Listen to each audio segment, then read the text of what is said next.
lagi. Ibu permisi yang ini. Konsekuensi atau konsekuensi? Dan lagi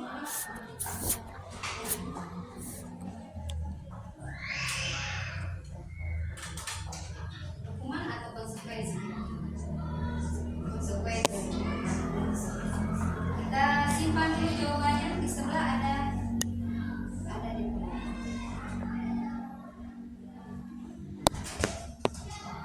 Nah, di sini.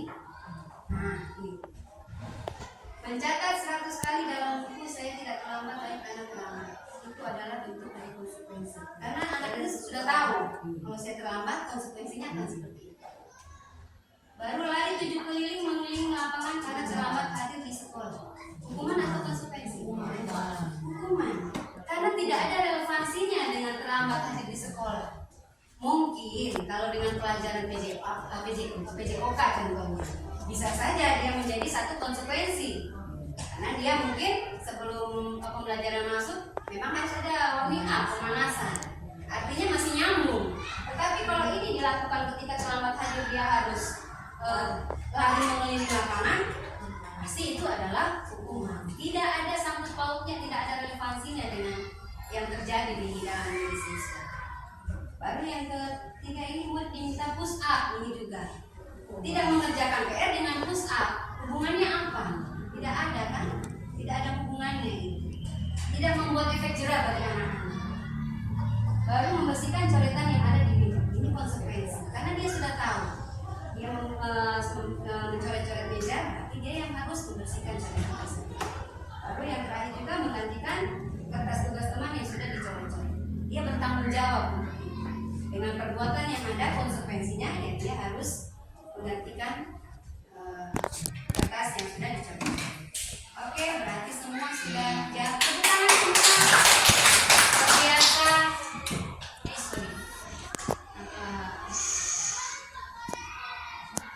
Jadi itu yang bisa dibedakan antara hukuman dan juga konsekuensi. Biasanya kalau guru yang orang dapatin, kebanyakan mana? Yang orang praktekkan di kelas. Kalau didapati masih belum bertobat. Saya juga masih seperti itu kadang-kadang. Masih berdoa. Kadang-kadang. Karena sekarang kondisinya ibu-ibu, kalau dulu kan orang di ujung rambut ada emas, tapi kalau sekarang di ujung cangkul ada penjara. Kondisinya sudah tidak bisa lagi orang berapa ini. Beberapa kasus saja kurang kok. Putar-putar, berputar, tangan diputar-putar, peganglah bahu, tangan diputar-putar, peganglah lutut, digoyang-goyang, digoyang-goyang, digoyang-goyang, tangan diputar-putar, bertepuk tangan, tangan diputar-putar, peganglah bahu, tangan diputar-putar, peganglah lutut, digoyang-goyang, digoyang-goyang, digoyang-goyang. Oke, tepuk tangan, silakan duduk kembali.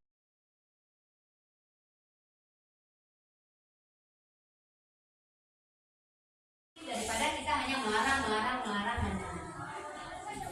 Jadi pembentukan keyakinan kelas yang pertama, keyakinan kelas berupa pernyataan yang universal. Pernyataan keyakinan kelas senantiasa dibuat dalam bentuk positif. Keyakinan kelas sebenarnya tidak terlalu banyak sehingga mudah dipahami oleh warga kelas. Jangan satu kertas karton penuh, mana tuh anak-anak semua pusing gitu. Jadi yang penting ada, tetapi itu dilaksanakan oleh anak-anak. Keyakinan kelas sebaiknya sesuatu yang diterapkan di lingkungan tersebut. Jadi bisa jadi keyakinan kelas yang ada pada mainstream kelas tidak sama dengan yang ada pada mentality kelas, sesuai dengan kondisi lingkungan kelas masing-masing. Semua warga sekolah hendaknya ikut berkontribusi dalam pembuatan keyakinan kelas lewat kegiatan berpendapat. Jadi anak-anak saling berdiskusi, diserahkan kepada anak. Ibu berarti cuma pasti tidak. Tidak, semua boleh. Kalau kelas 1, 2, 3 pakai kalimat yang sederhana. Jadi orang bagaimana Kang? Jadi guru hanya memberikan pertanyaan pemantik. Nanti doa yang jawab. Ciri-ciri dari restitusi. Restitusi bukan untuk menebus kesalahan, namun belajar dari kesalahan. Restitusi memperbaiki hubungan. Restitusi adalah tawaran, bukan paksaan. Restitusi menuntun untuk melihat ke dalam diri. Restitusi fokus kepada karakter, bukan tindakan. Restitusi menautkan, restitusi fokus pada solusi. Jadi restitusi itu fokusnya pada bagaimana jalan keluarnya, bukan mau cari salah yang siapa salah benar, siapa yang benar. Tapi mari orang kalau misalkan anak-anak ada kesalahan, orang cari dulu, validasi dulu kesalahannya itu apa, tanyakan dulu. Misalkan ada berkelahi, kenapa sampai berkelahi? Apa yang menyebabkan hal itu terjadi? Jangan langsung sini. Nah, itu masuk di kontrol hukum tadi Bu. Tapi kalau restitusi orang bicara. Dari sini ada yang namanya segitiga restitusi.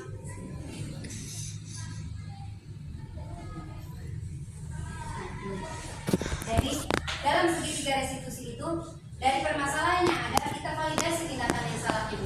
Anak-anak berkelahi, orang tanyakan kembali, berkelahi tadi, kenapa dan seperti itu. Biasanya itu validasi tindakan yang salah. Siapa tahu ada apa?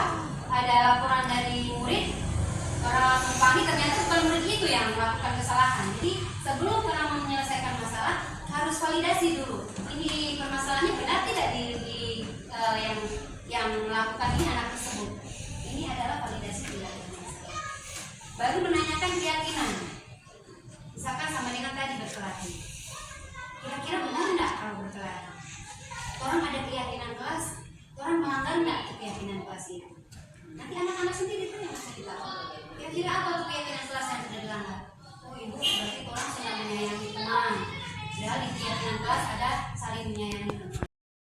Palen, ibu tadi mendengar laporan dari ketua kelas, katanya kamu berkelahi dengan Randy ya? Iya Bu, Kenapa kamu berkelahi dengan Randy? saya kesal Bu, karena semenjak Randy menjadi ketua kelompok, Randy sudah menjadi sombong Bu. Kamu tidak nyaman dengan hal yang dilakukan Randy? Iya Bu. Memang sih sebetulnya kita juga punya keinginan untuk menjadi ketua kelas, karena semua orang juga berhak untuk dipilih menjadi ketua kelas. Tapi dengan berkelahi, apakah itu benar? Tidak Bu. Pasti ada sesuatu hal yang mendasari kamu sampai berkelahi dengan Randy. Alasannya apa? Saya ingin menjadi ketua kelompok juga, tetapi teman-teman lebih memilih Randy Bu. Berarti mungkin ada sesuatu yang ada pada Randy yang sampai menjadikan alasan untuk teman-teman kamu memilih Randy sebagai ketua kelompok. Untuk berkelahi itu adakah sesuatu yang sudah kamu melanggar? Ada Bu, keyakinan kelas menyayangi sesama teman. Jadi ada keyakinan kelas yang kalian buat menyayangi sesama teman. Kamu sudah melanggar keyakinan kelasnya. Sudah disepakati bersama. Jadi seharusnya untuk masalah ini kamu memperbaiki masalah ini bagaimana? Saya akan meminta maaf kepada Randy dan menerima keputusan teman-teman yang sudah memilih Randy untuk menjadi ketua kelompok. Bagus, berarti kalian sudah menyadari bahwa dengan perkelahian tadi sebetulnya tidak harus sampai terjadi. Kalau kalian bisa menerima segala apa yang menjadi keputusan bersama di kelas. Sekarang kalian seperti yang kamu sampaikan bahwa kamu akan minta maaf kepada Randy. Terima kasih sudah datang untuk menyelesaikan masalah. Kalian